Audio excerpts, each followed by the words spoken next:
Friends noticed that Danielle Arkins, a 35-year-old school teacher near Smart Petersburg, Florida, started acting strangely in June of 2012, developing an interest in demonic rituals. Soon after, she was arrested for abuse of 7 of her former students, as the Tampa Bay Times reported. Danielle Arkins told the kids they needed to rid their bodies of demons as the group gathered before dusk Saturday around a small fire near Smart Petersburg. They should cut their skin to let the evil spirit out. Police said that she told the children. Then they needed to burn their wounds to ensure that those spirits would not return. When Arkins held a lighter to one teen's hand, wind blew the flame out, police said. That prompted her to douse his hands in perfume before setting it on fire. The boy suffered second-degree burns, police said. Another teen was cut on the neck with a broken bottle, police said. Arkin used a flame to eat a small key, which she then used to cauterize the wound. The police were noticed because a friend of one of the students who participated in the ritual raised alarms. However, none of the students themselves told their parents about the event or would comment following the arrest of Arkins for aggravated battery and child abuse. NBC reported investigators said they have broken to Arkins, but she didn't spell out what type of religion would require such drastic measures. She hasn't informed us exactly what she was trying to accomplish with this.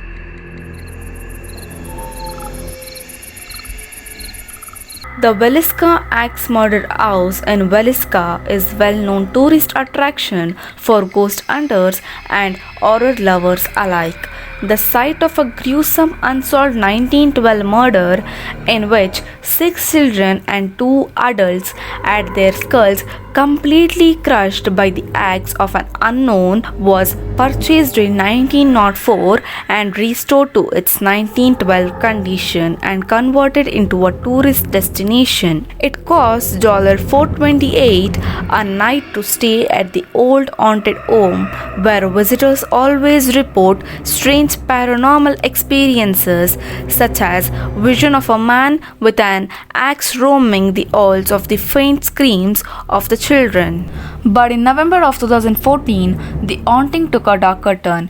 Robert Stephen Larson Jr., 37, of Rhinelander, Wisconsin, was on a regular recreational paranormal visit with friends when true horror stories struck. Per the Montgomery County Sheriff's Office said, Larson suffered the self-inflicted injury at about 12:45 a.m., which is around the same time the 1912 axe murder in the house began. Larson recovered from his injuries but has never spoken publicly about what occurred that day. For Martha Lynn, the owner of home, the incident was very upsetting. It's publicly, but it's not exactly the kind of publicity you desire to have. I don't want people thinking that what they come to Villisca Axe Murder House, something's going to be happening that's going to make them to do something like that. The house remains opening for tourists visit and overnight stays today.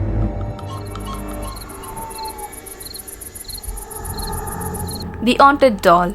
When you think of haunted dolls, it's likely the creepy, old Victorian-looking Proclaim kinds that springs to mind, none of which you probably have laying around. Still, don't get too comfortable around any kid toys too soon, though a Disney's Frozen Elsa doll that was gifted for Christmas 2013 in the Houston area made headlines earlier this year when it seemingly became haunted. Per KPRC2 Houston News reported, the doll recited phrases from the movie Frozen and sang "Let It Go" when a button on its necklace was pressed. For 2 years, it did that in English, Mother Emily Madonia said.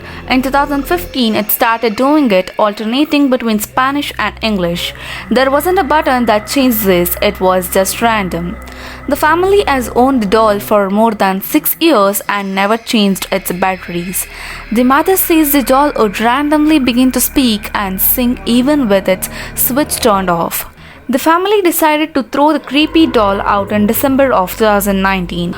Weeks later, they found it inside a bench in their living room. The kids insisted they didn't put it there, and I believed them because they wouldn't have dug through the garbage outside. Madonna told KPRC2 Houston News. At that point, Elsa ceased to sing the English rendition of Let It Go altogether, speaking only Spanish when passed. The family then double-bagged the bizarre doll and placed it at the bottom of their garbage, which was taken out on the garbage day.